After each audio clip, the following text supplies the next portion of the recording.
Hello guys, good morning, જય માતાજી. Welcome back to my new mini vlog day 5. અને સવારમાં આજે થોડુંક મોડું થઈ ગયું હતું એટલે આપણે નાઈને જ ડાયરેક્ટ વિડીયો સ્ટાર્ટ કરી દીધો. પછી તો મસ્ત સ્વેટર પહેરી લીધું ને સ્કૂલે જવા માટે નીકળી ગયા હતા. અને ભાઈ એવી ઠંડી લાગે ને સવારમાં તો મને જવામાં બર પડે.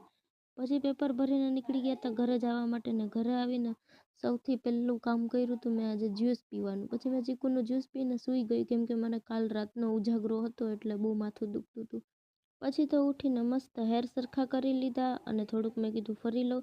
ત્યાં મારા ઘરમાં એક ચકલી આવી હતી ને એ કાચમાં પોતાને જોઈને ચાંચ મારતી હતી અને એ આવા અટકચાળા કરતી હતી ને એમાં હું બેસી ગઈ ને મારો ટાઈમ થોડોક વેસ્ટ થઈ ગયો. પછી તો હું પાછું મારું પેપર લઈને બેસી ગઈ હતી લખવા માટે અને જો લખીને મારા હાથની જે હાલત થઈ ગઈ હતી બાપા રે. સો ગાઈઝ, આજનો દિવસ ફૂલ બાકાજીકી સાથે નહીં પણ લખવા સાથે થઈ ગયો છે પૂરો. તો હવે મળશું નેક્સ્ટ વ્લોગમાં. તો ફોલો કરી દેજો અને યુટ્યુબ ચેનલમાં સબસ્ક્રાઈબ કરવાનું ભૂલતા નહીં. Bye bye guys.